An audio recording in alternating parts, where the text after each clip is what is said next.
We are very happy to see such assembly in such a country. Saya sangat menyukai melihat rombongan atau kumpulan Buddhis kali ini di negara ini. After Mahaprinibbana, great finalization of our Lord Buddha, 235 years ago in India, there was King Asoka. At that time, headed by Venerable Mahamogli Buddha Desathira, they tried that council, Tatiya Sanghayana. After that council, they sent 9 types of group bhikkhus headed by many arhats, especially Venerable Sona, Venerable Udra, headed by Venerable Sona and Venerable Udra. One group, they flourish the Buddha's teachings through all Southeast Asia, including Indonesia, Sumatra, etc. Jadi setelah parinibbananya Yang Mulia Sang Buddha, setelah 2500 tahun yang lalu, itu di India, pada saat itu rejimnya Raja Asoka. Jadi pada saat itu akan mengadakan konsili Buddhis. Pada saat itu mengumpulkan banyak arahat yang bergabung dalam konsili tersebut, dibagi menjadi 9 kelompok. Salah satunya dipimpin oleh Arahat Sona dan Arahat Utara. Mereka dan Moggaliputtatissa. Kemudian mereka ini menyebarkan ajaran Sang Buddha itu ke Asia Selatan, termasuk diantaranya adalah Indonesia, Sumatera, dan lain sebagainya. In Southeast Asia, Burma, Thailand, Laos, Cambodia, Malaysia, Indonesia. These countries are at the time Buddhist countries. Nowadays, in Indonesia, there are only few Buddhists. What is the reason? Pada saat itu enggak cuma Indonesia, tapi juga ada Myanmar, Thailand, Laos, dan negara Buddhis lainnya. Tetapi di Indonesia kenapa sedikit sekali umat Buddhanya? Apa alasannya? What is the reason? How do you think? Apa alasannya? Menurut Anda bagaimana?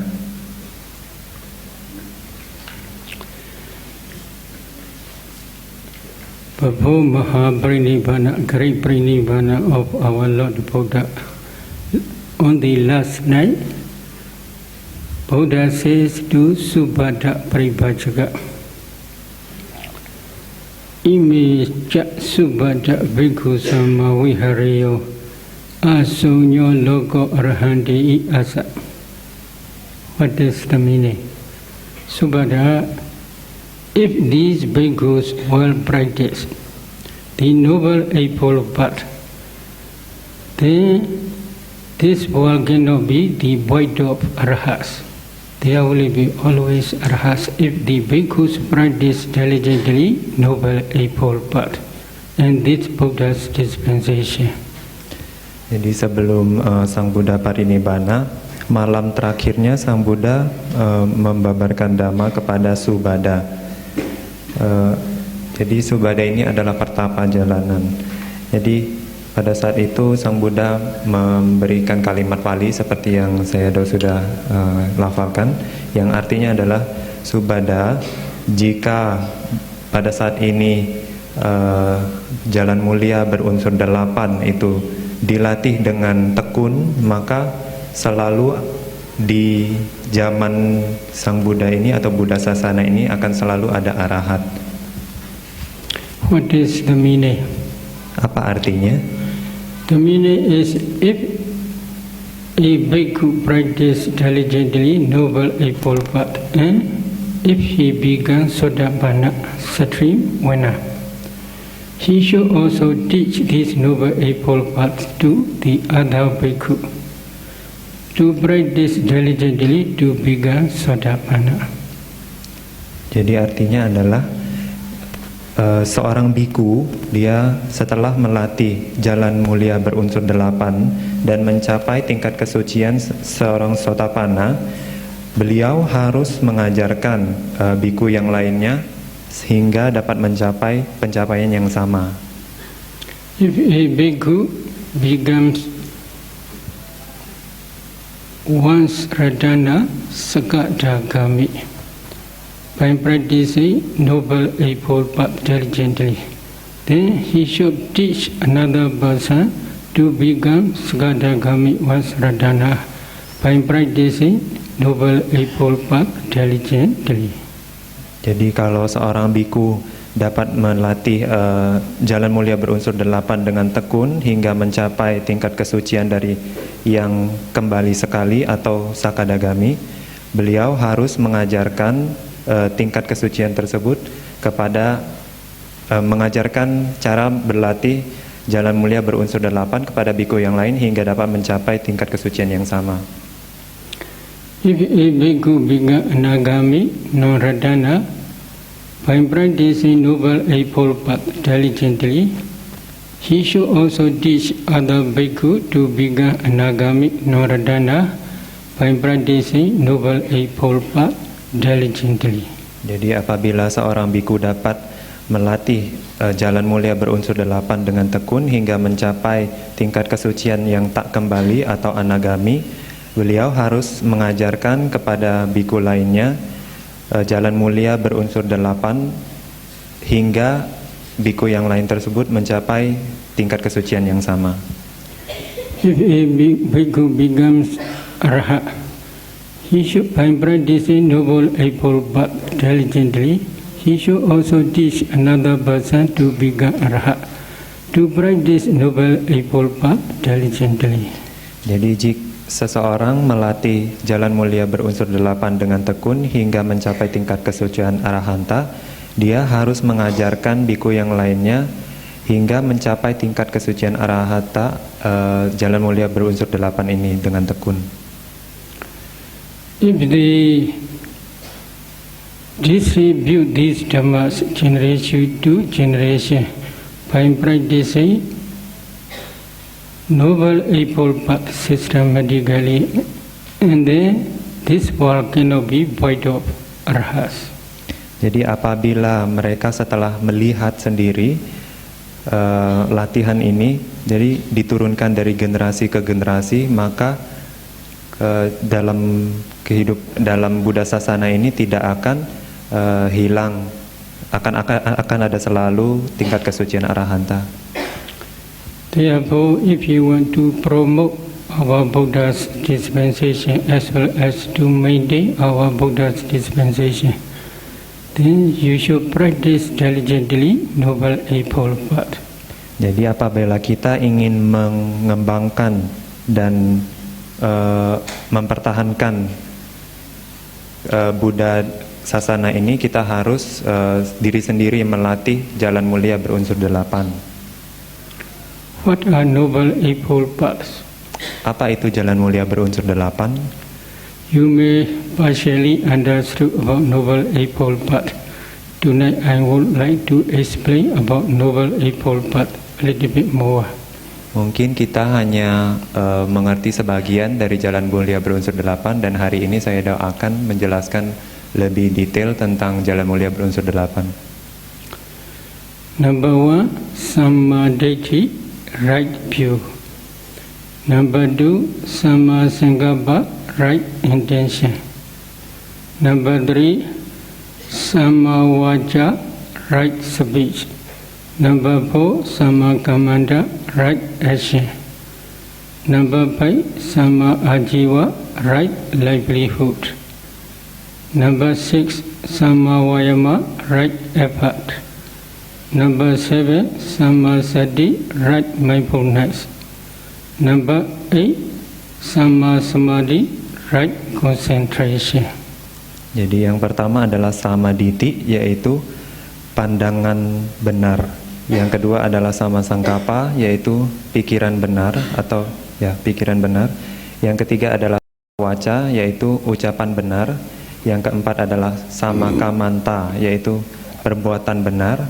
Yang kelima adalah sama ajiwa, yaitu mata pencaharian benar. Yang keenam adalah sama wayama, yaitu usaha benar. Yang ketujuh adalah sama sati, yaitu perhatian benar. Yang kedelapan adalah sama samadhi atau konsentrasi yang benar. Okay, samadhi, right view, and sama sankappa, right intention. These two factors are the training of wisdom. Sama vaca, right action. Sama kamanta, right. Sama vaca, right speech. Sama kamanta, right action. And sama ajiva, right livelihood. These three are the training of morality. Sama vayama, right effort. Sama sati, right mindfulness. And sama samadhi, right concentration. These three are the training of concentration. Altogether there are three trainings: the training of morality, the training of concentration, and the training of wisdom. Jadi saya sudah menjelaskan lagi bahwa samaditi, yaitu pandangan benar, dan sama sangkapa, pikiran benar, ini tergolong dalam kebijaksanaan, ada latihan kebijaksanaan.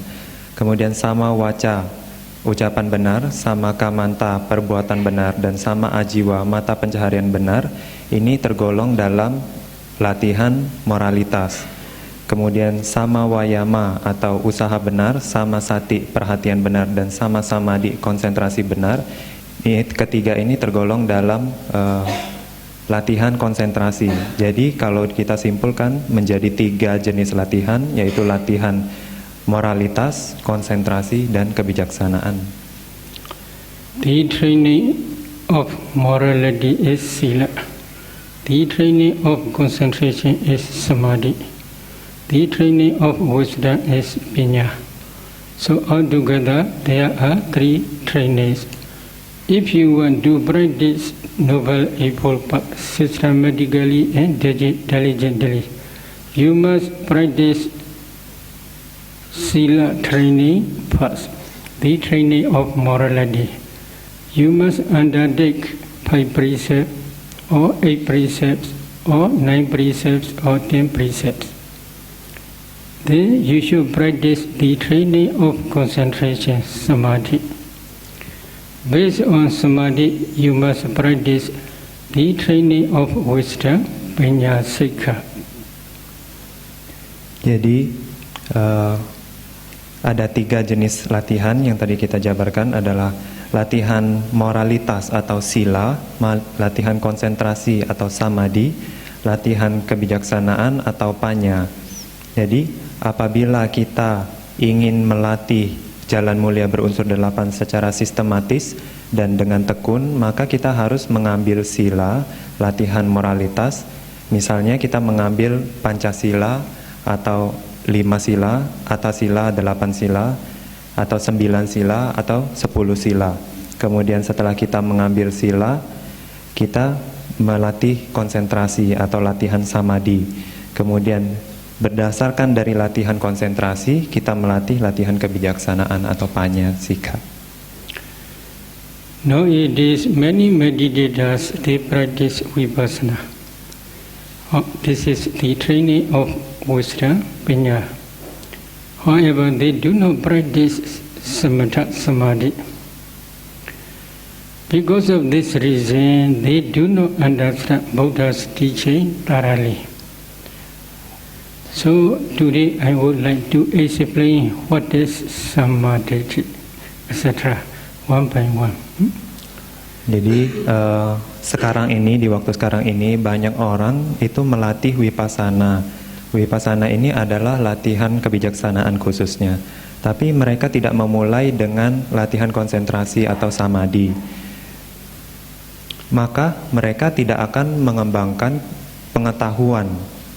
Sehingga hari ini saya akan menjelaskan lebih detail tentang pandangan benar atau samadhi. In the famous Mahasatipatthana Sutta, Buddha teaches what is samadhi. Katamaja bhikkhave samadhi, yanko bhikkhave dukkha jnana, dukkha samudaya jnana, dukkha nirodha jnana, dukkha nirodha gaminiya patipadaya jnana, idam ayam uchati bhikkhave samadhi. This is Buddha's explanation, the definition of samadhi. What is the meaning? The penetrative knowledge of the dukkha satya, the noble truth of suffering. The penetrative knowledge of the samudaya satya, the noble truth of the origin of suffering. The penetrative knowledge of the nirodha, the noble truth of the cessation of suffering. And the penetrative knowledge of the Magga Satya, the noble truth of the path leading to the cessation of suffering. These four types of penetrative knowledges are called samadhi. Jadi di dalam Mahasatipatthana Sutta, Sang Buddha mengajarkan samadhi yang secara Pali sudah dilafalkan oleh Sayadaw, yang artinya adalah samadhi itu mencakup penetrasi atau penembusan langsung terhadap pengetahuan mengenai dukkha satya atau kebenaran tentang penderitaan. Kemudian samudaya satya atau kebenaran tentang asal atau sebab dari penderitaan. Kemudian nirodha satya itu yaitu hilangnya penderitaan, dan magga satya yaitu kebenaran tentang jalan menuju lenyapnya dari penderitaan. Dan 4 jenis kepengetahuan yang menembus inilah yang disebut dengan samadhi. What is the noble truth of suffering, dukkha satya?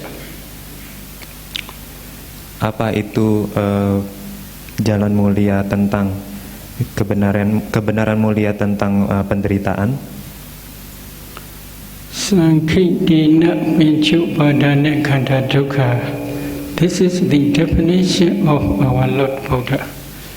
You should have enough faith or enough confidence in the Buddha. If you have enough confidence in the Buddha, you must follow after the teaching of our Lord Buddha. So this is very important. If you reject our teaching of the teaching of our Lord Buddha, it is very difficult for you to attain Nibbana.